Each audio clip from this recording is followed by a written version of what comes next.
You're listening to Side by Side with Kathy Wilson, episode 36, Lost and Found. Duncan and I were not enjoying this most worrisome of bus rides. As we approached the intersection of Merritt Street and Glendale, our driver brought the bus to a stop and addressed his passengers with this unwelcome message. There's been an accident on the bridge, and we will have to make a detour. If you need to get off the bus before we come to Rockwood, then you better get off here. The snow was falling pretty hard, so stick to the main streets as much as you can. Oh, crap in a teapot, Dunk. This means we will have to walk further. And it is snowing like the North Pole. Don't be surprised when we are passed by a sled and dog team. Duncan didn't seem as flustered as I felt. Walking through deep snow was a trial for me on many levels. Since I am a shade under 5 feet tall, deep snow is no easy task. It is never simple to figure out exactly where I am when everything is wearing a white disguise. Streets disappear and sidewalks vanish. Trees do their best to hide everything, and local landmarks take on a new, entirely different look. I would sure need Duncan's know-how and a lot of luck to go home on this day. I absolutely didn't want to call Ralph and make him come out into this mess. Why hadn't I canceled my layover at Tim Hortons? I could have got back much sooner if I had skipped the coffee and Long John. We got off the bus and turned left, following what I knew to be Merritt Street. Duncan, it's a good thing I had that Long John. I'll need the extra energy. Maybe we'll be lucky and go over the bridge. After all, we're pedestrians. We wouldn't be walking on the street, but along the walkway. Once more, my optimism, never far away, reasserted itself. So, with renewed energy, we plunged forward through the ever-increasing snow. Stalwart Duncan moved along, his determined brow considering each step we took. No doubt he was watching out for the sled and dog team. I was completely surprised when a voice out of the whiteness addressed us. "Sorry, ma'am, you can't go any further. There's been an accident on the bridge, and it isn't safe for you to carry on." Is the walkway unsafe as well? In my imagination, I had pictured the cars crashing through the barrier, and I feared the driver's safety. There's glass all over, and it hasn't been swept up yet. It would cut your big fella's paws if I let you go any further. No, I wouldn't want to take a chance like that. Is it safe for us to cross the street here, where the traffic is less congested? By then, I was close enough to recognize the police uniform. The policeman agreed that this would be fine. There aren't any cars coming, so it's safe to cross now. Good luck to you and your big guy. I thanked the policeman and was grateful for the warning about the glass. I recalled the time Hickory stepped on a glass shard in the drugstore. A teller had noticed the bloody paw prints and warned me. When we visited our vet, Dr. Sam told me not to work her for 10 days to allow the cut to heal.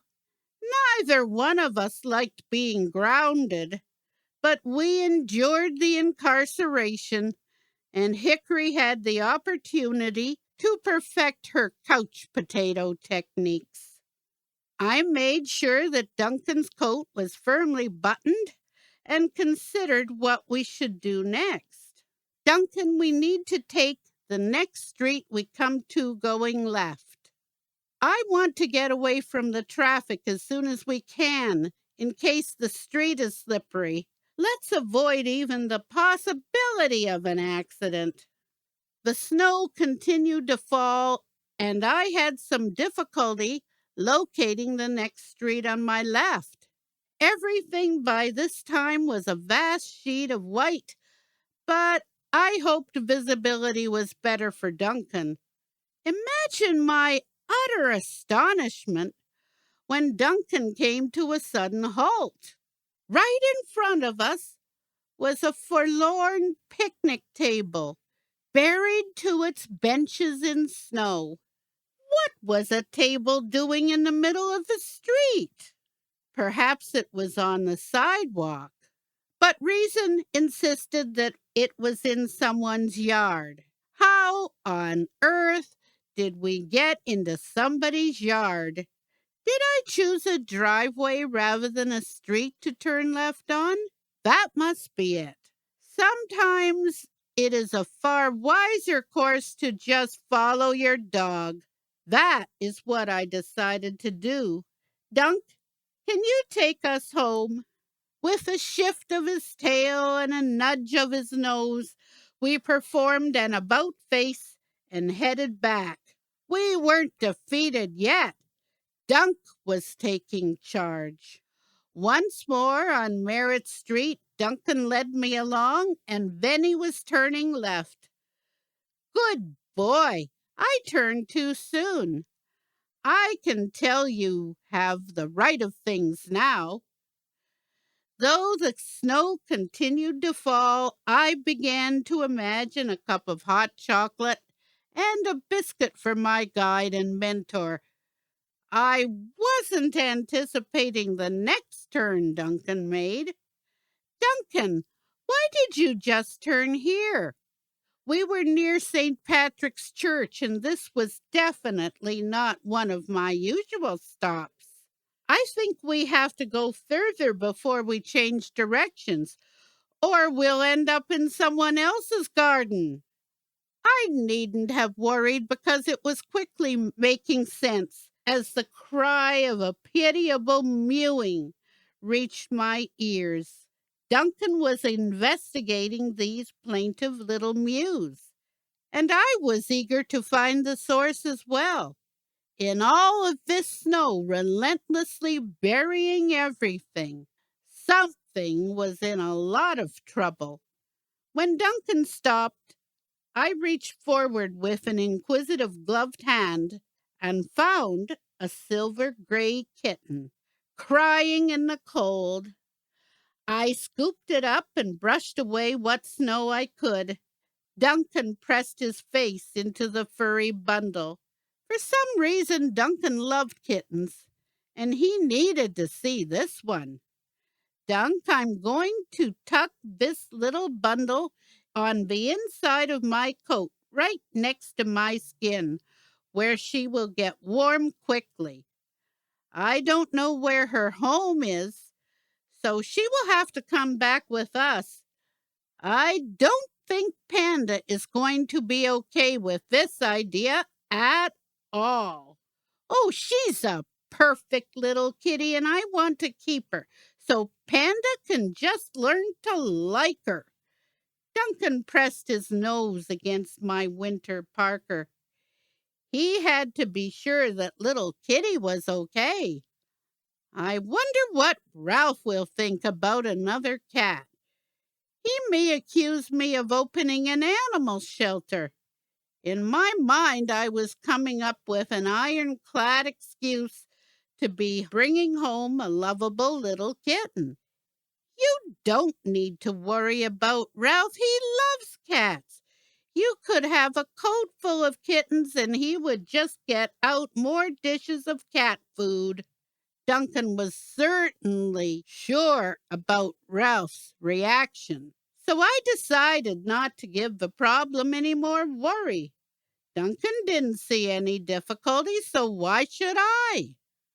As we moved forward at an unremarkable speed, I could feel Miss Perkins curl into a furry purry package, so she wasn't worrying either.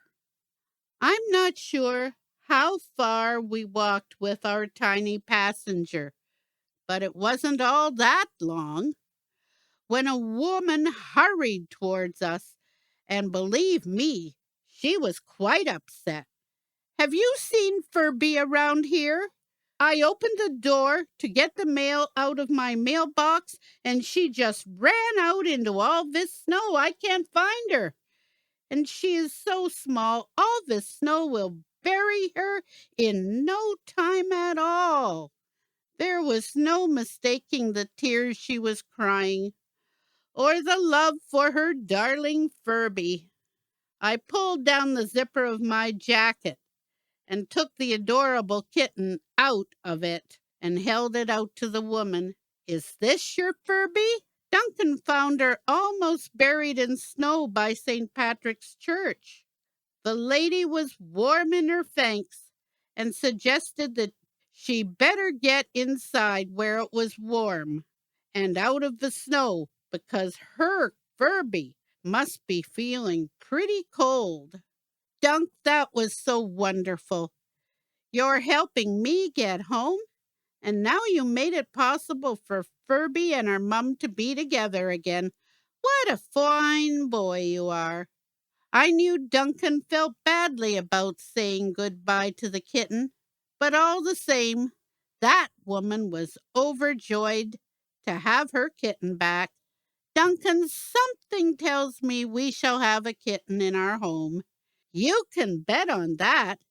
Didn't you mention how much Ralph loves cats? Well, you're right, and he does. We will have a sweet kitten, and you will look after it. Let's get home. These snow boots are getting as heavy as lead. Where to now, big guy? Dunk guided me along what was probably a back street, and then he turned left towards a huge, white vastness. Stay a minute, Duncan. I need to sort myself out before we go further. In front of me stretched whiteness, with no end in view. To my left and right, this overwhelming bleached wilderness continued. Above me, below me, the white stretched away. This was so bewildering. Where are the homes, the trees? I clutched my dog's harness. I couldn't lose him, too. Then the panic was over, and I recognized with certainty that this whiteness was in actuality God's sanctuary. Dunk, do you see this as I am experiencing it? Ice? Snow? It's all part of God's love. We can't escape it. Why would we even wish it? Now let's get home. I needed to embrace this gift of understanding. Duncan took me forward across the snow, and I was not surprised to discover that I was crossing a large number of railway tracks. Duncan led me across more field, and then my front door was opening before me. Well done, Big Dunk. Let's get you warm. Ralph looked both surprised, bewildered, and certainly annoyed with me. Where have you been all afternoon? I decided to have a nap, and when I got up, you weren't here. How long has it been snowing? I told you I was going out to buy somebody a birthday present. It started snowing about the time I got to the Penn Center, and it has been snowing pretty steady ever since. I poured milk into a pan and got out the cocoa as well. Then the marshmallows. There was an accident on the bridge, and the police were preventing cars and pedestrians from using it until they got things cleared away. Dunk and I had to walk a different way home through a lot of deep snow, and Duncan found a wee kitten. Where's the kitten now? It might be good to have a kitten around here. We met the kitten's owner out looking for her. So I gave little Furby back to the woman. She was so grateful. When I picked up the little kitten, it was chilled right through. I zipped her into my jacket. Duncan is disappointed to give up his kitten. I poured Ralph his hot chocolate and added 3 marshmallows. Poor Dunk. Panda won't play with him. Maybe we should get a kitten. Duncan sat by my chair, listening to the conversation. Right you are, Ralph. That is just what we should do. This home needs a kitten. Duncan, you are off your rocker. We do not need a kitten, a cat, or anything else that will steal my dinner. What did Crazy Cat buy Ralph for his birthday?